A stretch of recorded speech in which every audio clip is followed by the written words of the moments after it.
A human male by the name of Amon was born in a small village just north of Forge Hall. His mother and father were named Mark and Kira. His family were not terribly wealthy people. His mother, Kira, raised and sold flowers at the market, and Mark worked as a carpenter. Amon showed a great aptitude for learning at a young age. When a local cleric taught him how to cast a simple light cantrip, Amon fell in love with the world of magic. His parents saved up enough money to send their son to Forge Hall in order for him to find a teacher. Amon spent many years training under a master cleric in Forge Hall. This cleric was an older dwarven male, who Amon had to watch die of old age. This troubled Amon deeply, that even a race as long-lived as the dwarves must still be subjected to die of old age.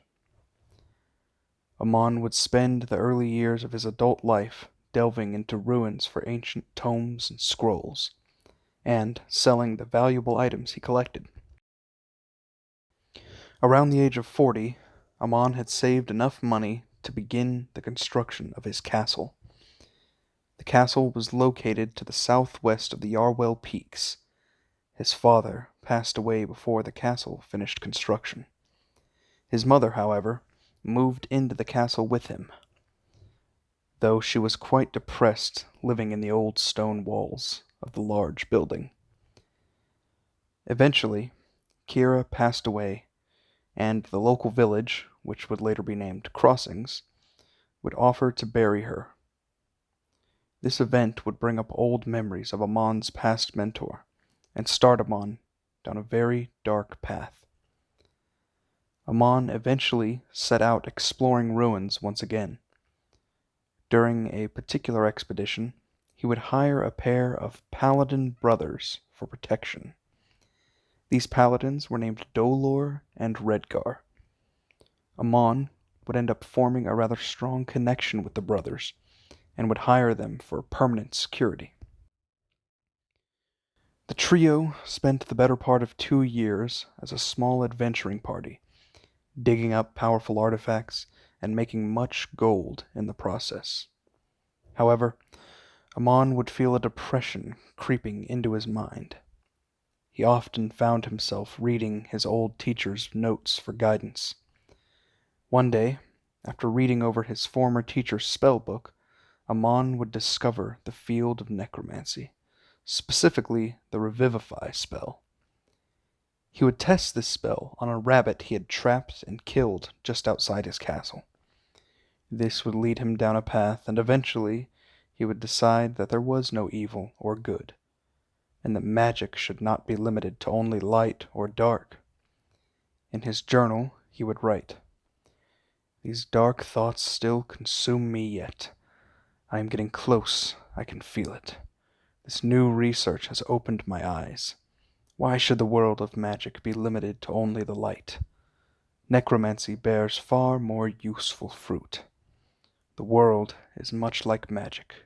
Good and bad are simply illusions." Amon convinced Dolor and Redgar that the following of divine deities was no way to gain power. He convinced the pair that dark magics were the true path to power.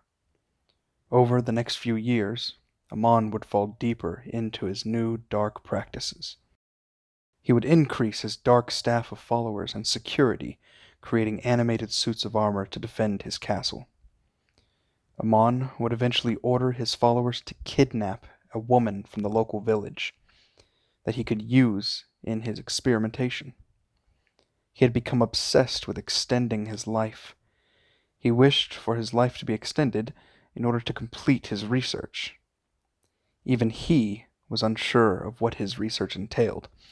Amon simply wished to learn everything about the magical world, and the idea of dying before unlocking all of the world's secrets scared him more than falling into a dark place. One woman was not enough. He finally just enslaved the entire village, convincing himself that this expedited his research. And he was correct, because eventually he would discover all aspects needed in the ritual for achieving Lichdom.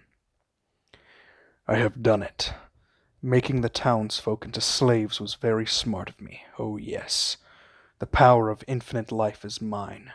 The ritual will be risky, but I would rather die in pursuit of knowledge than of old age. Amon spent the next year in preparation for his new ritual, gathering the resources needed and ensuring that he truly had every piece of knowledge required for success. He would then enact his ritual, successfully so. Yet, just 1 week later, the dwarven armies of Forge Hall had heard of Amon's murders and the enslaving of the village. They sent a small army to destroy his castle and kill him. With Amon's lichdom finally achieved, the dwarven army was successful, though Amon rose once again. He found the bodies of his 2 paladin followers and resurrected them as Death Knights. Most of this information is common knowledge to the people of Parazor. What follows in Part 2 is information which would be gathered through the excavation of Amon's fortress and the Stormlands. Things that even the Masters of the Universe would not learn until years after the end of the Tempest Wars.